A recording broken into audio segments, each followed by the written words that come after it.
Cerita si belang dan perjuangannya melawan flu. Di sebuah rumah kecil di pinggiran kota, hiduplah seorang kucing berbulu belang, tiga yang diberi nama si belang. Ia adalah kucing yang lincah dan penuh rasa ingin tahu. Setiap pagi si belang akan duduk di jendela mengamati burung-burung yang terbang di halaman atau berlarian ke sana kemari mengejar kupu-kupu. Namun suatu hari si belang mulai bertingkah aneh. Biasanya ia selalu riang dan aktif, tetapi kali ini ia hanya tidur di sudut rumah. Napasnya terdengar berat dan ia sering bersin-bersin. Mata kuning cerahnya tampak berair dan hidungnya terus mengeluarkan lendir. Pemiliknya adalah seorang gadis bernama Rina mulai khawatir.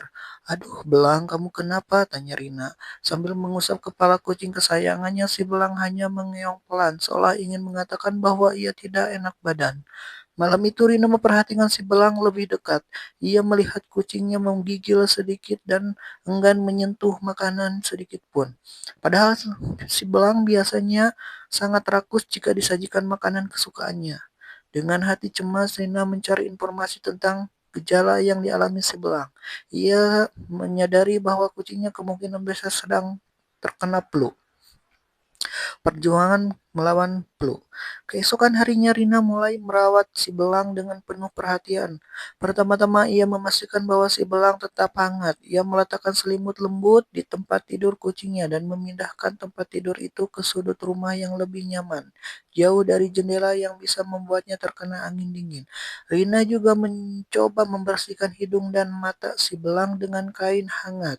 Setiap kali si belang bersin dan lendir keluar dari hidungnya, Rina dengan sabar menyekannya dengan kapas basah. Namun, tantangan terbesar adalah ketika si belang kehilangan nafsu makan. Rina mencoba memberikan makanan basah yang biasanya disukai si belang, tetapi kucing itu hanya mengendusnya sebentar lalu menjauh. "Kalau kamu nggak makan, nanti malah makin lemas, Belang," kata Rina dengan nada khawatir.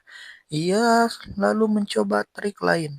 Rina menghangatkan sedikit makanan kaleng si belang agar aromanya lebih kuat.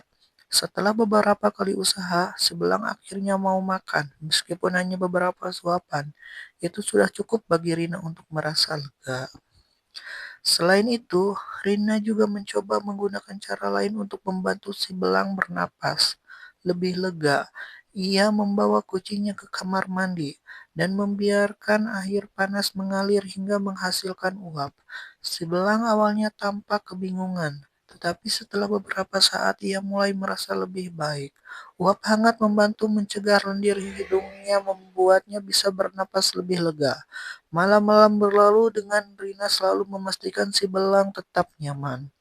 Setiap beberapa jam, ia memeriksa apakah suhu tubuh kucingnya masih normal, memastikan tempat tidurnya tetap hangat, dan kadang mengajak si belang berbicara pelan agar kucing itu tetap merasa diperhatikan. Fase pemulihan. Setelah beberapa hari perawatan penuh kasih sayang, si belang mulai menunjukkan tanda-tanda pemulihan. Ia mulai sedikit lebih aktif dan tidak hanya berdiam diri di sudut rumah. Bersihnya sudah mulai berkurang. Matanya tidak lagi berair dan yang paling penting, ia kembali bersemangat saat diberi makan. Melihat kucing kesayangannya kembali ceria, Rina merasa sangat lega dan bahagia. Ia pun semakin sadar bahwa kesehatan kucing juga harus dijaga dengan baik. Setelah si belang benar-benar sembuh, Rina membawanya ke dokter hewan untuk memastikan tidak ada komplikasi lebih lanjut. Dokter menyarankan agar si belang mendapatkan vaksinasi untuk mencegah flu di masa depan. Sejak saat itu, Rina lebih berhati-hati dalam merawat si belang. Ia memastikan kucingnya tetap sehat dengan memberikan makanan bergizi, menjaga kebersihan tempat tinggalnya, dan tentu saja tidak lupa memberikan kasih sayang yang tulus. Si belang kembali menjadi kucing yang lincah dan bahagia, berlarian di sekitar rumah dan menghabiskan waktu duduk di jendela sambil mengamati burung-burung seperti biasanya.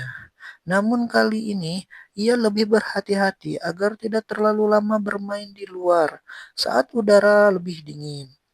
Dan bagi Rina, pengalaman ini menjadi pelajaran berharga bahwa merawat hewan peliharaan bukan hanya tentang memberi makan dan bermain bersamanya, tetapi juga tentang memberikan perhatian saat mereka sakit dan memastikan mereka mendapatkan perawatan yang terbaik.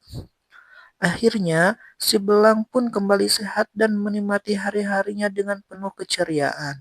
Sementara Rina merasa semakin dekat dengan sahabat berbulu kesayangannya itu. Sekian cara agar menjadikan hewan peliharaan sebagai teman dan agar bisa menyembuhkan hewan peliharaan tersebut.